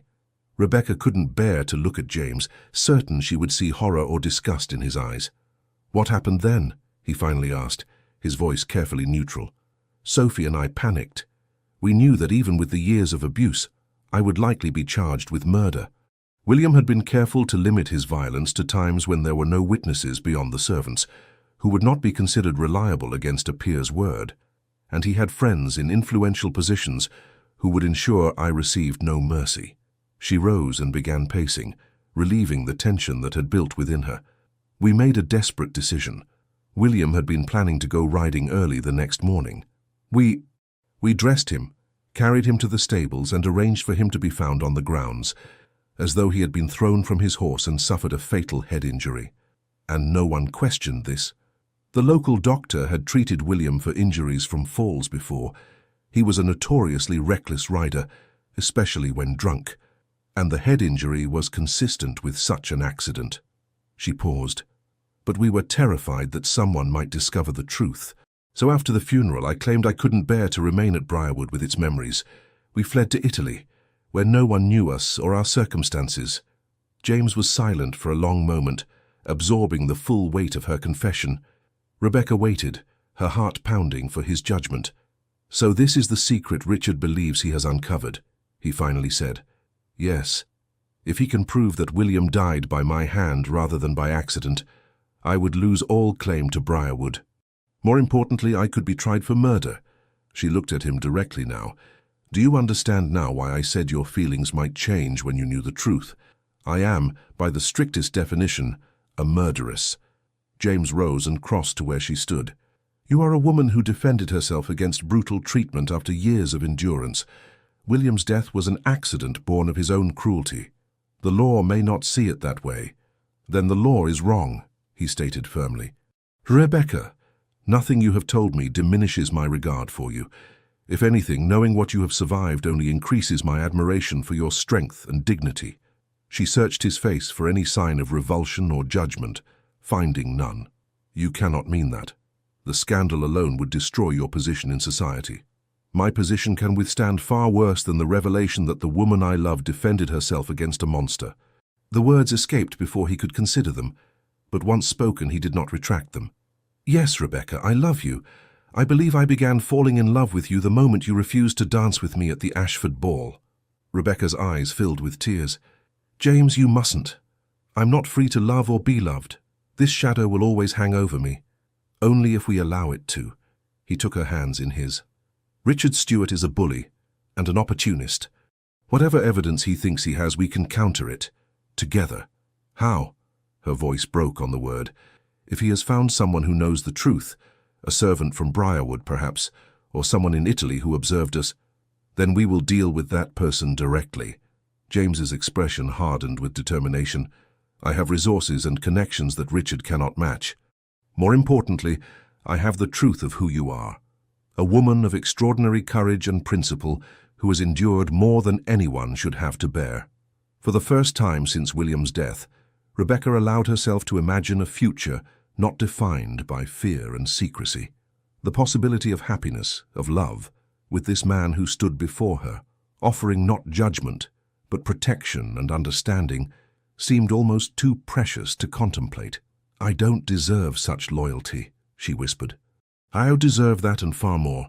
His voice was gentle but firm. "Now will you allow me to help you face Richard and end his threats once and for all?" After a moment's hesitation, Rebecca nodded. "Yes." The simple word carried the weight of years of solitary struggle. In that moment, something shifted between them. a barrier falling, a bridge forming over the chasm of her fears. "There's something else I need to tell you," James said, his expression softening. "Something I had planned to say under different circumstances, but which seems even more important now." Rebecca looked at him questioningly. "I meant what I said about courting you properly, Rebecca, but I find I cannot wait for the traditional progression of such things." He took a deep breath. "I am asking you to marry me, not out of pity or protection, though I offer both if needed, but because I love you and cannot imagine a future without you by my side." The proposal, so unexpected after her devastating confession, left Rebecca momentarily speechless. "James, you cannot know what you're saying. The risk is mine to take," he interrupted gently, "and I take it gladly. There would always be those who might discover the truth. Let them try." His smile held a hint of the ruthlessness that had made him so formidable in business. "I protect what is mine, Rebecca, and I want you to be mine as I would be yours completely and without reservation." The depth of emotion in his eyes, this man who had once been known for his coldness, moved her beyond words. Rebecca felt something breaking open within her, like spring thaw after a long winter. The walls she had built around her heart began to crumble. "Yes," she whispered, then more firmly, "yes, I will marry you." James's face transformed with joy. He pulled her into his arms, holding her as though she were precious beyond measure. "You have made me the happiest of men," he murmured against her hair. When they finally separated, Rebecca felt lighter than she had in years, despite the threat still hanging over them. "What do we do about Richard?" she asked. "We confront him directly," James said, his expression determined. "But first, we ensure we have every advantage. Tell me everything you know about his supposed evidence." They spent the next hour strategizing, piecing together what Richard might have discovered and how they could counter it. When Elizabeth returned from her walk in the gardens, she found them seated together on the settee, hands intertwined, faces animated with purpose rather than fear. "Well," she said, observing their changed demeanor, "I see the truth has been shared and received with understanding. Thank heavens." Rebecca smiled at her friend. "James has asked me to marry him, Elizabeth, and I have accepted." Elizabeth's joyous response momentarily banished the shadow of Richard's threat. As the three friends shared luncheon in Briarwood's faded dining room, Rebecca allowed herself to hope that perhaps, after all her trials, happiness might finally be within her grasp. That hope was tested sooner than expected. As they prepared to return to London the following morning, a messenger arrived with an urgent communication. Richard Stewart had called a meeting of the Stewart family trustees for the following day, with the stated purpose of presenting evidence that would disqualify Rebecca from inheriting Briarwood. "He's moving quickly," James observed grimly as they read the message in the morning room. "He must be confident in whatever evidence he believes he has." "What do we do?" Rebecca asked, fighting to maintain her composure. "We proceed as planned." James's voice was calm, steadying. "I'll send word ahead to Lord Blackwood. He has connections in the Home Office that may prove useful, and I'll arrange for my solicitor to be present at this meeting." "I should be there as well," Rebecca insisted. "I won't hide while my future is decided by others." James studied her face, noting the determination that had replaced fear. "Very well. But you will not face Richard alone. I will be at your side throughout." The journey back to London was marked by a tension that even Elizabeth's attempts at light conversation could not dispel. Upon their arrival, James escorted Rebecca to her townhouse before departing to set their plans in motion. "Try to rest," he urged, kissing her hand in farewell. "Tomorrow will require all your strength. Will you come to me tonight?" "Before the meeting?" she asked, suddenly reluctant to let him go. "Of course. We will face this together, Rebecca. You are no longer alone." As James's carriage pulled away, Rebecca was struck by the profound truth of his words. After years of solitary struggle, she had found not just an ally, but a partner who saw her completely, her strengths and her flaws, her courage and her fear, and loved her not despite but because of who she truly was. That evening, as promised, James returned to her townhouse. He brought with him Lord Blackwood, whose quiet competence and evident loyalty to James were reassuring. The three of them, joined by Elizabeth, reviewed their strategy for the following day's confrontation.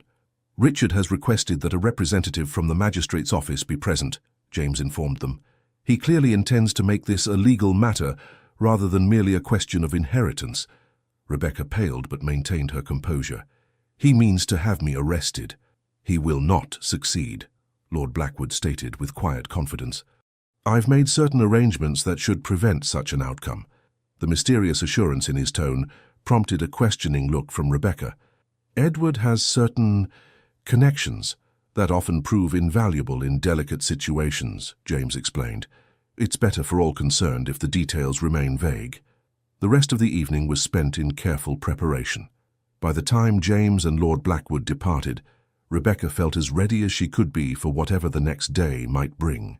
Still, sleep eluded her as she lay in her bed, staring at the ceiling and contemplating how swiftly her life had changed, from lonely exile to the promise of love and partnership, all under the shadow of a threat that could still destroy everything. The next morning dawned grey and drizzling, fitting weather for the confrontation ahead. Rebecca dressed with particular care, choosing a gown of deep burgundy that conveyed both dignity and authority.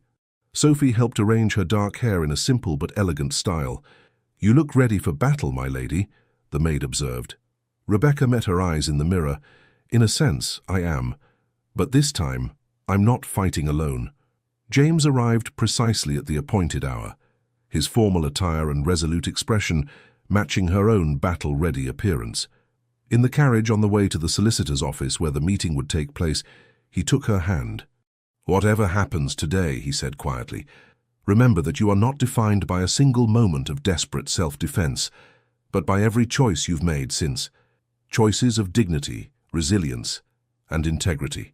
Rebecca squeezed his hand in silent gratitude for words that steadied her nerves and strengthened her resolve. The meeting room at Ainsworth and Son was already occupied when they arrived. Mr. Ainsworth rose to greet them, his expression concerned but professional. Lord Richard Stuart sat at one end of the long table, flanked by his own solicitor, and a stern-looking man whom Rebecca assumed was from the magistrate's office. To her surprise, Lord Blackwood was already present, engaged in quiet conversation with another gentleman in official-looking attire. "Ah, the happy couple," Richard drawled as they entered. "How touching! Though I fear your romance may be short-lived, Countess, once today's evidence is presented." "Lord Richard," James acknowledged coldly, "I trust you will conduct yourself with the decorum expected of a gentleman, despite all evidence suggesting that term may be misapplied in your case." Richard's smile faltered slightly at the thinly veiled insult. "Strong words from a man about to discover he has pledged himself to a murderess." "That is quite enough," Mr. Ainsworth interjected firmly. "This meeting will proceed with proper decorum or not at all." Once everyone was seated, the family trustee, a distinguished older gentleman named Sir Henry Blackwell, called the meeting to order. "We are gathered to address Lord Richard Stuart's claim that the Countess Rebecca Stuart is disqualified from inheriting Briarwood Estate under the terms of the entailment. Lord Richard, you may present your evidence." Richard rose, a look of triumphant malice on his thin face. "Thank you, Sir Henry. My evidence is both compelling and disturbing. I have here sworn testimony from a woman named Maria Rossi, who was employed as a housemaid at the villa in Florence, where the Countess resided after her hasty departure from England." He placed a document on the table. "Signorina Rossi testifies that she overheard a conversation between the Countess and her lady's maid, Sophie Martin, in which they explicitly discussed their role in the death of the Earl. According to this testimony, the Earl did not die in a riding accident but was killed by the Countess in their bedchamber, after which they staged his body to appear as though he had fallen from his horse." A murmur ran through the room. Rebecca sat perfectly still, her face a mask of composure despite the hammering of her heart. "Furthermore," Richard continued, "I have obtained correspondence between the Countess and her lady's maid during a brief separation, which contains veiled references to their shared burden and the importance of maintaining their agreed account of events. While not explicit, these letters take on a sinister meaning when viewed in light of Signorina Rossi's testimony." He produced several letters with a flourish. "In short, gentlemen, the Countess is guilty not merely of abandoning her duties as the Earl's wife, grounds enough to invalidate her inheritance, but of a far more serious crime, the murder of her husband." "A most dramatic accusation," James commented, his voice cool and steady. "Perhaps we might examine this supposed evidence more closely. The magistrate's representative, Mr. Thornton, reached for the documents. Indeed. May I? Richard handed over the testimony and letters with an air of confidence. Mr. Thornton read them carefully, his expression thoughtful. These are serious allegations, he said finally. However, I note several concerns. First, this testimony is not properly witnessed according to English law. Second, it comes from a single source who, by her own admission, overheard a conversation in a language not her native tongue. Third, these letters contain no explicit admission of wrongdoing, merely vague references that could be interpreted in numerous ways. Richard's smile faltered. The implications are clear enough when taken together. Implications are not evidence, my lord, Mr. Thornton replied firmly. Moreover, I understand from Lord Blackwood that Signorina Rossi has a rather questionable reputation in Florence. Is that correct, Lord Blackwood? Edward nodded. Indeed. My inquiries revealed that she was dismissed from several households for theft before being employed at the villa. Moreover, she has a history of providing testimony in legal matters in exchange for financial compensation. Richard's face darkened. That doesn't negate what she heard. Perhaps not, James interjected smoothly. But it does call into question her credibility, particularly when weighed against the official determination of the Earl's death by a qualified physician and the consistent testimony of numerous other witnesses. He produced a sheaf of documents. I took the liberty of gathering statements from the Earl's valet, the stable-master, and 3 other servants who were present at Briarwood on the night in question and the following morning. All confirm that the Earl announced his intention to ride early, was known to be drinking heavily, and was discovered on the grounds having apparently fallen from his horse. Sir Henry accepted these documents, reviewing them with evident interest. These appear to be in order. Furthermore, James continued, I have here a detailed statement from Dr. James Wilson, who examined the Earl's body and determined the cause of death to be consistent with a riding accident. Dr. Wilson specifically notes the pattern of injuries and their compatibility with a fall from horseback at speed. Rebecca watched in amazement as James systematically dismantled Richard's case. Each piece of evidence he presented had been gathered in the brief time since her confession, a testament to his resources and determination to protect her. This is absurd, Richard protested, his composure beginning to crack. The woman killed her husband. She admitted as much to her maid. According to one dubious witness whose testimony would not stand in any proper court, Lord Blackwood observed calmly. The magistrate's representative cleared his throat. In light of the conflicting evidence and the substantial documentation supporting the original determination of accidental death, I see no grounds for pursuing a criminal investigation at this time. Richard turned on him, his face mottled with rage. For you've been bought. The Duke has used his influence to— That is quite enough, Lord Richard, Sir Henry interrupted sharply. Such accusations are both unseemly and potentially libelous. Mr. Thornton rose, his expression stern. I assure you, my lord, my assessment is based solely on the legal merits of the evidence presented. Should you wish to pursue this matter further, you are welcome to appeal to my superiors, though I caution that making unfounded accusations against a peer of the realm might lead to consequences you would find unpleasant. Richard's gaze darted between the assembled faces, finding no allies. His solicitor was studiously avoiding eye contact, clearly recognizing that their case had collapsed. As for the matter of the inheritance, Sir Henry continued, having reviewed all documents pertaining to the entailment, I find no grounds to invalidate the Countess's claim to Briarwood. She was the Earl's lawful wife at the time of his death, and the estate passes to her under the terms of both the entailment and his personal will. He closed the folder before him with finality. Furthermore, Lord Richard, I must express my grave concern about your methods in pursuing this claim.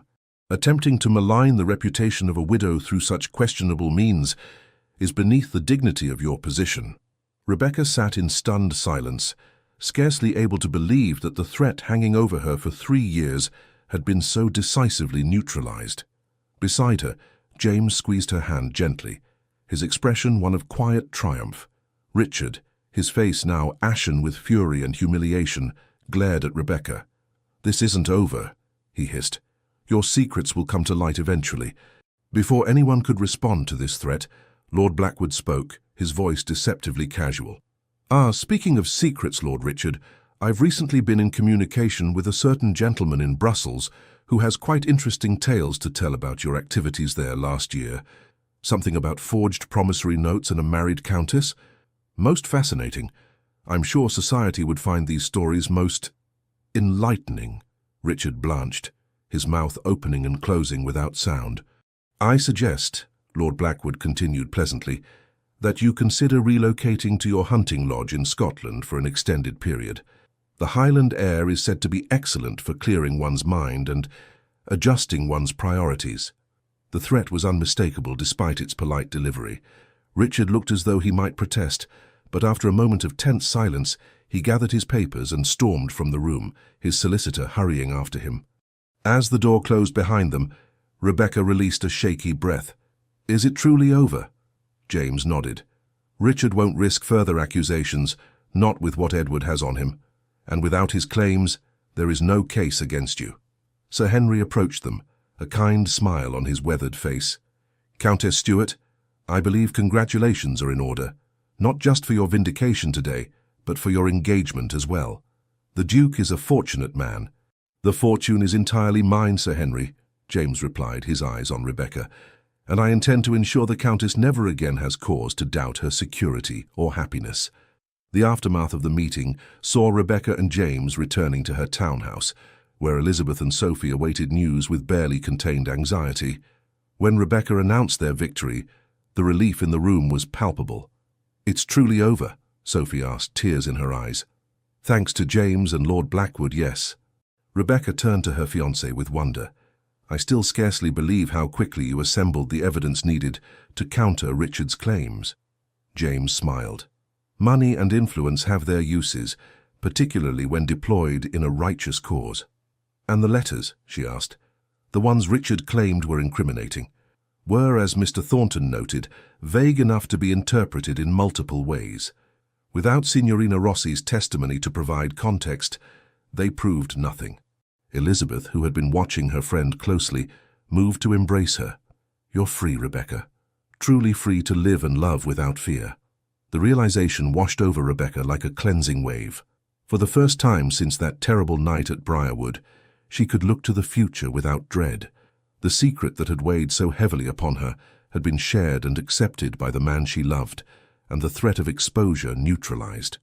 "There's just one matter left to address," James said, taking her hand. "Briarwood requires significant investment to restore it to its former glory. I propose we begin those improvements immediately as our wedding gift to each other." Rebecca looked at him in surprise. "You wish to live at Briarwood, not Harrington House?" "I thought we might divide our time between the two, Harrington House for the London season and Briarwood for the remainder of the year." His expression grew serious. "Unless you prefer to sell Briarwood and leave those memories behind entirely." Rebecca considered the question thoughtfully. "No," she decided. "Briarwood deserves a chance at new memories, happier ones, and perhaps in time the sound of children's laughter in those halls." The joy that lit James's face at these words confirmed that she had made the right choice, not just about Briarwood, but about trusting this man with her heart and her future. Their wedding took place 6 weeks later, in the small church on the Briarwood estate. It was a quiet affair by aristocratic standards, attended only by close friends and those servants who had remained loyal through the difficult years. Elizabeth served as Rebecca's matron of honor, while Lord Blackwood stood as James's best man. As Rebecca walked down the aisle toward her future husband, she marveled at the journey that had brought her to this moment. From the terrified young bride she had been, to the desperate widow fleeing to Italy, to a woman who had found the courage to face her past and embrace a future built on truth and love, each step, however painful, had led her here. James watched her approach, his expression one of undisguised adoration. In his eyes, Rebecca saw not the notorious Duke who had first approached her at the Ashford ball, but the man who had proven himself worthy of her trust and her heart, a man who had seen her at her most vulnerable and loved her more deeply for it. "Dearly beloved," the vicar began as they stood before him, hands joined and hearts united. In that sacred moment, as they pledged themselves to one another, Rebecca silently released the last vestiges of fear that had defined her life for so long. The past would always be a part of her story, but it no longer had the power to determine her future.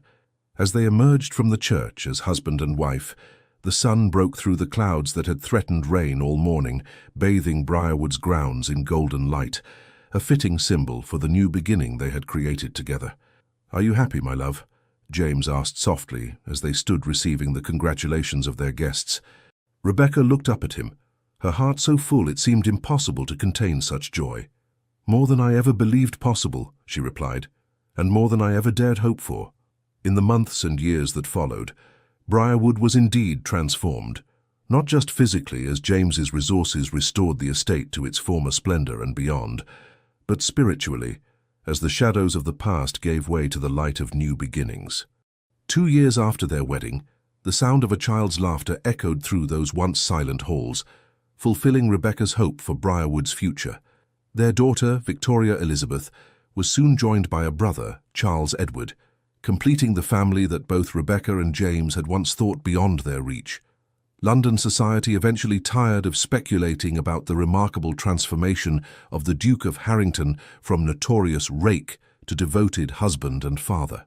Those closest to the couple, however, understood that it was not a transformation but a revelation of the man James had always been beneath the cynical facade, and of the love Rebecca had never stopped believing in, despite the cruelties she had endured. On warm summer evenings, they would often sit together on the terrace overlooking Briarwood's gardens, watching their children play among the roses, while discussing the day's events or their plans for the future. "Do you ever regret it?" Rebecca asked on one such evening, the 5th anniversary of their wedding. "Taking on my burdens, my past." James took her hand, pressing a kiss to her palm with the same tenderness he had shown since the beginning of their love. "Not for a single moment. You gave me far more than I gave you, a reason to be better than I was, a family I cherish above all else, and a love I never believed existed outside of poetry."